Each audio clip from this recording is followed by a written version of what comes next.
Hey fellow dudes, it's me, Jimmy Dean. Heir to the sausage fortune. I often see players asking how to roleplay a character of a different gender, or even if it's okay to do that. And of course, unless your game is set on an island of Amazon warriors, game masters are roleplaying across gender all the time. So is it okay? And how do you do it respectfully? Oh my god, I can't even take myself seriously right now. Surprise, it's me, Ginny D, professional woman. And yes, it's okay to roleplay across gender. If a human can play a dragon person, I'm pretty sure a man can handle playing a woman, for example. And if you don't want to even think about gender or internalized bias in relation to your D&D games, that's totally fine. I'm not here to talk anybody into worrying about this stuff. But I often see both players and GMs, mostly men, asking how they can make their table welcoming to more than just other men. And I love that energy, but there's a lot of nerves around whether or not the way that you roleplay a female character, for example, could be offensive or off-putting to women at your table. So if that's you, then come on in, take off your coat and your beard, and let's chat. Now, before we can talk about the solution, we need to understand the problem, because contrary to what you might fear, the problem is not you. As uncomfortable as it is to talk about, D&D has a history. Now, people will say, oh, it was a different time, and that's true. D&D has been around since the 70s, and our attitudes towards gender have definitely changed since then. But, you know, old habits die hard, and there might be some unconscious biases still floating around in your games, because we live in a society. Sometimes people will say, it's really not hard to roleplay a woman, women are just people. And I'm not, but many women are, so this isn't necessarily a bad take. It's certainly a good starting point. But that's the thing about biases. The whole point is that we often aren't aware of them. So it's easy to recreate those biases in our games without even realizing it. You might believe your table is welcoming to everyone, and in most cases, it probably is. Except for you, Jimmy, you're really screwing it up. Wait, what did I do? You know. But for the rest of you, despite good intentions, there might be insidious little things working against you, whether you notice them or not. For example, miniature design. When looking for male miniatures, you have tons of options, from beefy barbarians in loincloths, to aging wizards with long beards, to squat pot-bellied dwarves. But when browsing female miniatures, you'll probably notice a trend. Hot miniatures in your area want to come play at your table. Our wizards are wearing enchanted lingerie. Our paladins are wearing deep V armor and tactical high heels. You've never seen a barbarian this unarmored. And listen, I'm all for sexy paladin rights. I like sexy ladies too. The problem comes in when sexy isn't just an option, it's the only option. Lila from the Mini Witch did a great video about this, which I'll link in the cards. Basically, anyone looking for a female miniature that isn't sexy is going to have a much narrower selection, because if you buy the first thing that comes up on Etsy, all your female characters are going to be breasting boobily around the dungeon.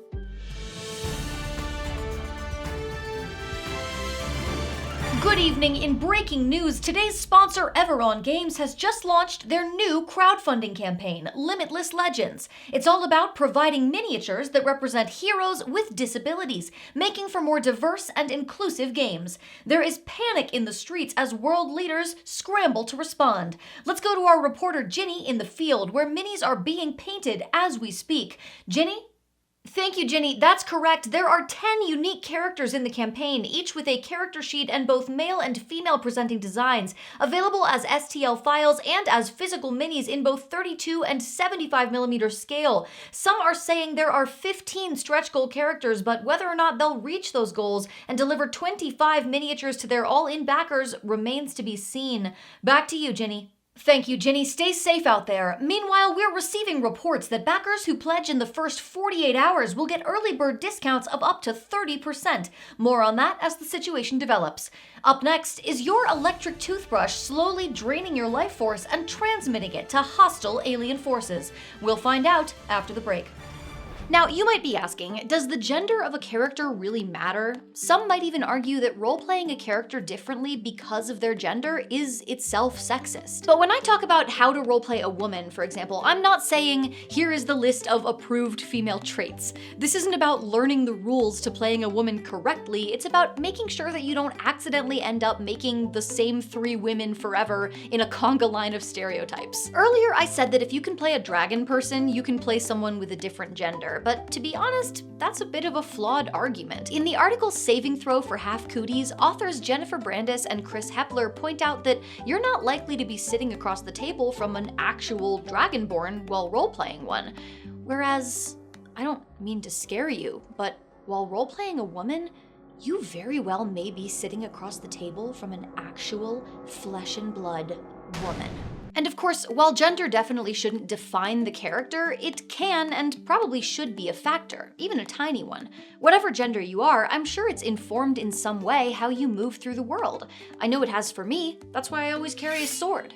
For lady problems. For example, if your female character is of noble blood and the line of succession in her family is patrilineal, then it will affect her story that she's not expected to inherit. Maybe that's even why she's adventuring, to prove herself worthy or to make her own way and her own fortune. Likewise, if your character is a man in a society where it's considered unmasculine to be scholarly, like in Brandon Sanderson's Stormlight Archive, that will affect whether or not he gets shoved into lockers for knowing how to read. I've come up with 3 simple tips for playing a character of a different gender, whether you're a player or a game master. First, play a person, not a stereotype. If you build your entire character on a stereotypical version of a gender, you're limiting how complex that character can be. As a woman, I can assure you that being a woman is not my entire personality. It's like 20%, and the rest is having the Stardew Valley wiki memorized. Some common stereotypes to watch out for are the woman who is a nymphomaniac and uses her sex appeal to manipulate people, or the non-binary person who is an alien or a robot, or the man who is big, stupid, and violent. To be clear, cliches are not off limits. I just think it's good to consider why and how you're using them, and to make sure that they're not the only feature your character has. Second, make sure you're not typecasting. There are certain roles and archetypes that we typically associate with certain genders. If you meet a healer in your D&D game, it's more likely to be a woman, and if you meet a blacksmith, it's probably going to be a man, using his big manly muscles to swing the hammer, covered in sweat and soot, quenching the blade so there's steam everywhere. Sorry, I was thinking about gender theory. Sometimes I see people mention that they're playing a character of a different gender because it just feels like that character should be a different gender. But I think it's worth asking yourself if that feeling is truly about your character, or if it's one of those pesky, invisible biases trying to sneak attack you again. There is, of course, nothing wrong with playing, say, a female healer. I have a character like that myself. But if you find that all your healer characters are female, gently cleaning your wounds with her soft, delicate, feminine hands, gazing deeply into your eyes as she wraps the bandage, making you almost wish you got injured more often. Sorry, gender theory again. Anyway, if all your healers are women, that might be something worth examining. And third, when in doubt, err on the side of just ignoring gender. I know this might sound counterintuitive considering everything that I've just said, but from what I've seen, when people overthink role-playing across gender, it can get weird. They either introduce more stereotypes or they overcorrect and end up creating a character who only exists to subvert expectations. There are definitely times when being a woman affects how I navigate the world, but most of the time, my gender isn't really relevant. I'm not standing at the deli counter thinking, as a female woman, which sandwich is most ladylike and will satisfy my feminine needs? I only think that stuff at the hardware store. If you ever feel uncertain, just take the gender out of the equation and focus on the character as a whole. Now, all these tips can apply pretty equally to players and to GMs, but game masters also have a secret gender weapon.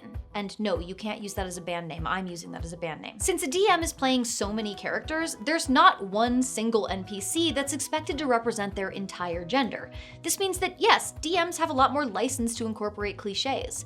If you have more than just the one woman, you can have some women that are girly and some that are not, or some women that are buff and some that are curvy, some that are kind and some that are selfish, and none of it means that you're making a statement about all women. There are many types of women, and that's important because you don't want to show up to the water gym with all fire type women and get obliterated. I am not making that mistake again. Game masters, indulge me for a second. What percentage of your NPCs are men? Unless your game is inspired by the Weather Girls and it literally rains men, in most worlds, men tend to only make up about half the population. This is a temperature check, really. If this count is skewed too far in either direction, that's a good sign that you might need to be more intentional about your NPC choices, or your weather choices. One easy way to correct this is to create NPCs without gender, and then once you have all the other details figured out, use a dice roll to randomize it. Just remember that natural 20 is a critical success, which means they get maximum possible gender. Now, even though I am a full-time professional woman, I am not authorized to speak on behalf of all women. I submitted the paperwork, but it can take up to 10 months to process. I have my own opinions on how to roleplay female characters, but other women may feel differently, and I certainly can't speak for non-binary people or trans people, for example. But thankfully, I am not your only resource. Remember how I mentioned earlier that you might actually be sitting across the table from a woman while roleplaying a woman?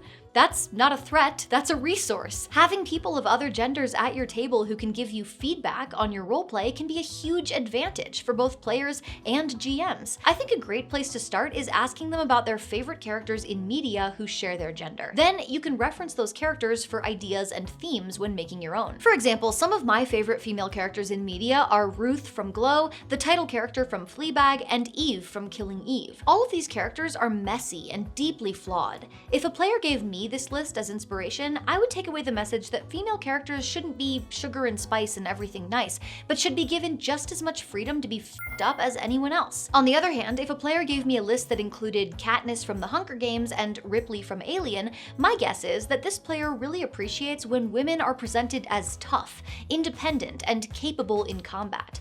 Or if they gave me Elle Woods from Legally Blonde and Sansa Stark from Game of Thrones, I would infer that this player wants positive representations of femininity, and the understanding that being girly doesn't make a character weak. This method is a great way to learn from your fellow players without demanding that they assume the role of professor in a role-playing gender 101 course.